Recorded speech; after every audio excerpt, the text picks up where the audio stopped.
민수기 12장. 모세가 굿스 여인을 데리고 왔는데 미리암과 아론은 모세가 그 굿스 여인을 아내로 맞았다고 해서 모세를 비방하였다. 주님께서 모세와만 말씀하셨느냐? 우리와도 말씀하시지 않았느냐? 그들이 이렇게 말하는 것을 주님께서 들으셨다. 모세로 말하자면 땅 위에 사는 모든 사람 가운데서 가장 겸손한 사람이다. 주님께서는 모세와 아론과 미리암을 당장 부르셨다. 너희 셋은 회막으로 나오너라. 세 사람이 그리로 나갔다.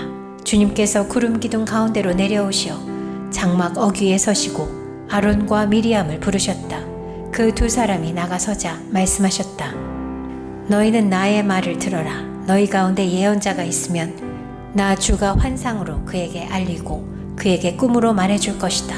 나의 종 모세는 다르다. 그는 나의 온 집을 충성스럽게 맡고 있다. 그와는 내가 얼굴을 마주 바라보고 말한다. 명백하게 말하고 모호하게 말하지 않는다. 그는 나 주의 모습까지 볼 수 있다. 그런데 너희는 어찌하여 두려움도 없이 나의 종 모세를 비방하느냐? 주님께서 그들에게 진노하시고 떠나가셨다. 구름이 장막 위에서 거치고 나니 미리암이 악성 피부병에 걸려서 눈처럼 하얗게 되어 있는 것이 아닌가. 아론이 미리암에게로 다가갔다. 살펴보니 그 여인은 악성 피부병에 걸린 것이었다. 아론이 모세에게 말하였다. 참으로 애석합니다. 우리들이 어리석었던 죄와 우리가 저지른 죄를 부디 우리에게 벌하지 마십시오. 미리암을 모태에서 나올 때에 살이 반이나 썩은 채 죽어나온 아이처럼 저렇게 두지는 마십시오. 모세가 주님께 부르짖어 아뢰었다. 하나님, 비옵니다. 제발 미리암을 고쳐주십시오. 주님께서 모세에게 말씀하셨다. 미리암의 얼굴에 그의 아버지가 침을 뱉었어도 그가 이랫동안은 부끄러워하지 않겠느냐? 그러니 그를 이랫동안 진 밖에 가두었다가 그 뒤에 돌아오게 하여라. 그래서 미리암은 이랫동안 진 밖에 갇혀 있었다. 백성은 미리암이 돌아올 때까지 행군을 하지 않았다. 그가 돌아온 뒤에 백성은 하세롯에서 떠나 바란 광야에 이르러 진을 쳤다.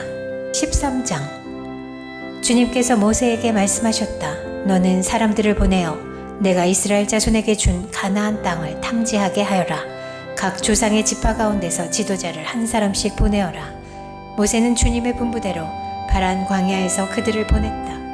그 사람들은 모두 이스라엘 자손의 우두머리들이었다. 그들의 이름은 다음과 같다.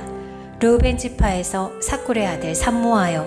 시므온 지파에서는 호리의 아들 사바시오. 유다 지파에서는 여분네의 아들 갈렙이요. 이사갈 지파에서는 요셉의 아들 이갈이요. 에브라임 지파에서는 눈의 아들 호세아요. 베냐민 지파에서는 라브의 아들 발디요. 스불론 지파에서는 소디의 아들 갓디엘이요. 요셉 지파 곧 므낫세 지파에서는 수시의 아들 갓디요.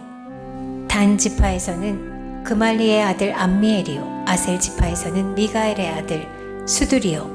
납달리 지파에서는 웁시의 아들 나비요. 갓 지파에서는 마기의 아들 구우엘이다.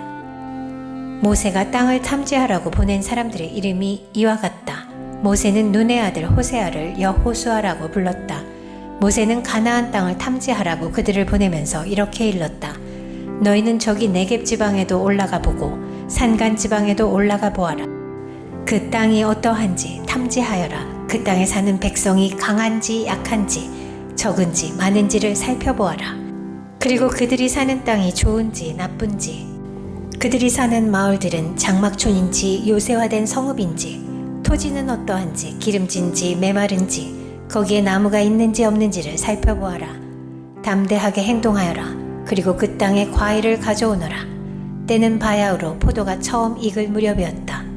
그들은 올라가서 신 광야에서부터 하맛 어귀 르홉에 이르기까지 그 땅을 탐지하였다. 그들은 또 네겝 지방으로 올라가 헤브론에 이르렀다. 거기에는 아낙 자손인 아히만 부족과 세세 부족과 달메 부족이 있었다. 헤브론은 이집트의 소안보다 7배 먼저 세운 곳이다. 그들은 에스골 골짜기에 이르러 거기에서 포도 한 송이가 달린 가지를 꺾어서 두 사람이 막대기에 꿰어 둘러매었다. 석류와 무화과도 땄다. 이스라엘 자손이 거기에서 포도송이를 땄기 때문에 사람들은 그곳을 가리켜 에스골 골짜기라고 불렀다. 그들은 그 땅을 탐지하러 갔다가 40일 만에 돌아왔다. 그들은 곧바로 바란 광야 가데스에 있는 모세와 아론과 이스라엘 자손의 온 회중에게로 갔다. 그들은 모세와 아론과 온 회중에게 보고하면서 그 땅에서 가져온 과일을 보여주었다. 그들은 모세에게 다음과 같이 설명하였다. 우리에게 가라고 하신 그 땅에 우리가 갔었습니다. 그곳은 정말 젖과 꿀이 흐르는 곳입니다. 이것이 바로 그 땅에서 난 과일입니다. 그렇지만 그 땅에 살고 있는 백성은 강하고 성읍들은 견고한 요새처럼 되어 있고 매우 큽니다. 또한 거기에서 우리는 아낙 자손도 보았습니다. 아말렉 사람은 네겝 지방에 살고 있고 헷사람과 여부스 사람과 아모리 사람은 산악지대에 살고 있습니다. 가나안 사람은 바닷가와 요단강가에 살고 있습니다. 갈렙이 모세 앞에서 백성을 진정시키면서 격려하였다. 올라갑시다. 올라가서 그 땅을 점령합시다. 우리는 반드시 그 땅을 점령할 수 있습니다. 그러나 그와 함께 올라갔다 온 사람들은 말하였다. 우리는 도저히 그 백성에게로 쳐 올라가지 못합니다. 그 백성은 우리보다 더 강합니다. 그러면서 그 탐지한 땅에 대하여 나쁜 소문을 퍼뜨렸다. 그들은 이스라엘 자손에게 그 땅에 대해 이렇게 말하였다.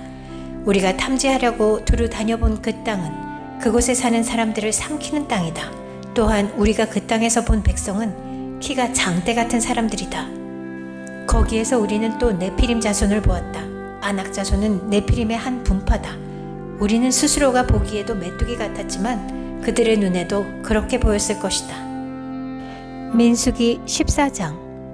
온 회중이 소리 높여 아우성쳤다. 백성이 밤새도록 통곡하였다. 온 이스라엘 자손이 모세와 아론을 원망하였다. 온 회중이 그들에게 말하였다. 차라리 우리가 이집트 땅에서 죽었다라면 더 좋았을 것이다. 아니면 차라리 우리가 이 광야에서라도 죽었더라면 더 좋았을 것이다. 그런데 주님은 왜 우리를 이 땅으로 끌고 와서 칼에 맞아 죽게 하는가? 왜 우리의 아내들과 자식들을 사로잡히게 하는가? 차라리 이집트로 돌아가는 것이 좋겠다. 그들은 또 서로 말하였다. 우두머리를 세우자. 그리고 이집트로 돌아가자. 모세와 아론은 이스라엘 자손의 온 회중 앞에서 얼굴을 땅에 대고 엎드렸다. 그러자 그 땅을 탐지하고 돌아온 이들 가운데서 눈의 아들 여호수아와 여분네의 아들 갈렙이 슬픔에 겨워 자신들의 옷을 찢으며 이스라엘 자손 온 회중에게 말하였다. 우리가 탐지하려고 두루 다녀본 그 땅은 매우 좋은 땅입니다. 주님께서 우리를 사랑하신다면 그 땅으로 우리를 인도하실 것입니다. 젖과 꿀이 흐르는 그 땅을 우리에게 주실 것입니다. 다만 여러분은 주님을 거역하지만 마십시오. 여러분은 그 땅 백성을 두려워하지 마십시오. 그들은 우리의 밥입니다. 그들의 방어력은 사라졌습니다. 주님께서 우리와 함께 계시니 그들을 두려워하지 마십시오. 그러나 온 회중은 그들을 돌로 쳐 죽이려고 하였다. 그때 주님의 영광이 회막에서 온 이스라엘 자손에게 나타났다. 주님께서 모세에게 말씀하셨다. 언제까지 이 백성이 나를 멸시할 것이라더냐? 내가 이 백성 가운데서 보인 온갖 표적들이 있는데 언제까지 나를 믿지 않겠다더냐? 내가 전염병으로 이들을 쳐서 없애고 너를 이들보다 더 크고 힘센 나라가 되게 하겠다. 모세가 주님께 말씀드렸다. 이집트 사람이 들으면 어떻게 합니까? 주님께서는 이미 주님의 능력으로 이 백성을 이집트 사람 가운데서 이끌어내셨습니다. 이집트 사람이 이 땅에 사는 사람들에게 말하면 어떻게 합니까?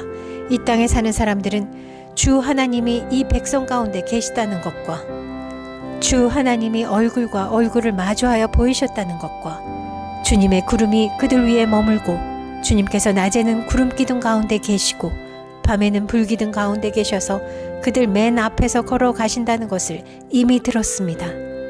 그런데 이제 주님께서 이 백성을 한 사람을 처리하듯 단번에 죽이시면 주님께서 하신 일을 들은 나라들은 그들의 주가 자기 백성에게 주기로 맹세한 땅으로 그들을 데리고 갈 능력이 없어서 그들을 광야에서 죽였다 하고 말할 것입니다. 그러니 이제 주님께서는 이미 말씀하신 대로 주님의 권능을 나타내 보이시기 바랍니다. 나 주는 노하기를 더디하고 사랑이 넘치어서 죄와 허물을 용서한다. 그러나 나는 죄를 벌하지 않은 채 그냥 넘기지는 아니한다. 나는 아버지가 죄를 지으면 본인뿐만 아니라 자손 3, 4대까지 벌을 내린다 하고 말씀하셨으니 이집트를 떠날 때부터 이제까지 주님께서 이 백성을 용서하신 것처럼 이제 주님의 그 크신 사랑으로 이 백성의 죄를 용서하여 주시기 바랍니다. 주님께서 말씀하셨다. 너의 말대로 용서하겠다. 그러나 내가 살아있는 한, 그리고 나 주의 영광이 온 땅을 가득 채우고 있는 한, 나의 영광을 보고도, 내가 이집트와 광야에서 보여준 이적을 보고도 10번이나 거듭 나를 시험하고 내 말에 순종하지 않은 사람들은 어느 누구도 내가 그들의 조상들에게 주기로 맹세한 그 땅을 못 볼 것이다. 나를 멸시한 사람은 어느 누구도 그 땅을 못 볼 것이다. 그러나 나의 종 갈렙은 그 마음이 남과 다르고 또 전적으로 나를 따랐으므로 나는 그가 다녀온 그 땅으로 그를 데리고 가겠고 그의 자손은 그 땅을 유산으로 받을 것이다. 아말렉 사람과 가나안 사람이 골짜기에 살고 있으니 내일 너는 돌이켜 홍해로 가는 길을 따라서 광야 쪽으로 나아가거라. 주님께서 모세와 아론에게 말씀하셨다. 나를 원망하는 이 악한 회중이 언제까지 그럴 것이냐. 나를 원망하는 이스라엘 자손의 원망을 내가 들었다. 너는 그들에게 이렇게 말하여라. 나 주의 말이다. 내가 나의 삶을 두고 맹세한다. 너희가 나의 귀에 들리도록 말한 그대로 내가 반드시 너희에게 하겠다. 너희 가운데 20살이 넘은 사람으로 인구조사를 받은 모든 사람들, 곧 나를 원망한 사람들은 이 광야에서 시체가 되어 뒹굴게 될 것이다. 나는 너희에게 땅을 주어 살게 하겠다고 손을 들어 맹세하였다. 그러나 이제 너희는 그 땅으로 들어가지 못할 것이다. 다만 여분네의 아들 갈렙과 눈의 아들 여호수아만이 들어갈 것이다. 너희가 사로잡혀 갈 것이라고 걱정한 너희의 어린 것들은 내가 이끌고 너희가 거절한 그 땅으로 들어가겠다. 그 땅이 그들의 고향이 될 것이다. 그러나 너희는 이 광야에서 시체가 되어 뒹굴 것이다. 너희 자식들은 40년 동안 광야에서 양을 치면서 너희의 시체가 썩어 없어질 때까지 너희가 저지른 죄를 대신 짊어질 것이다. 너희가 그 땅을 40일 동안 탐지하였으니 그 날수대로 하루를 1년으로 쳐서 너희는 40년 동안 너희의 죄의 짐을 져야 한다. 그제서야 너희는 내가 너희를 싫어하면 너희가 어떻게 되는지를 알게 될 것이다. 나 주가 말한다. 한데 어울려 나를 거역한 이 악한 온 회중에게 내가 말한 대로 반드시 하고야 말겠다. 그들은 이 광야에서 종말을 맞이할 것이다. 그들은 여기서 죽는다. 모세가 그 땅을 탐지하라고 보냈던 사람들은 돌아와서 그 땅에 대하여 나쁜 소문을 퍼뜨리면서 온 회중을 선동하여 모세를 원망하게 하였다. 그 땅에 대하여 나쁜 소문을 퍼뜨린 사람들은 주님 앞에서 재앙을 받아 죽었다. 그 땅을 탐지하러 갔던 사람들 가운데서 다만 눈의 아들 여호수아와 여분네의 아들 갈렙만이 살아남았다. 모세가 주님께서 하신 말씀을 온 이스라엘 자손에게 일러주니 백성들은 매우 슬퍼하였다. 다음 날 그들은 일찍 일어나 산 꼭대기로 올라가면서 외쳤다. 주님께서 말씀하신 그곳으로 올라가자. 우리가 잘못했다. 그러나 모세는 말렸다. 어쩌자고 주님께서 하신 말씀을 거역하려는 것입니까? 이 일은 결코 성공하지 못합니다. 올라가지 마십시오. 주님께서 당신들 가운데 계시지 않습니다. 당신들은 적에게 패합니다. 아말렉 사람과 가나안 사람이 거기에서 당신들을 기다리고 있습니다. 당신들은 칼을 맞고 쓰러집니다. 당신들이 주님을 등지고 돌아섰으니 주님께서 당신들과 함께 계시지 않습니다. 그들은 더 생각하지도 않고 산 꼭대기로 올라갔다. 그러나 주님의 언약궤와 모세는 진 안에서 움직이지 않았다. 그때 바로 그 산간지방에 살던 아말렉 사람과 가나안 사람이 내려와서 그들을 무찌르고 호르마까지 그들을 추격하였다.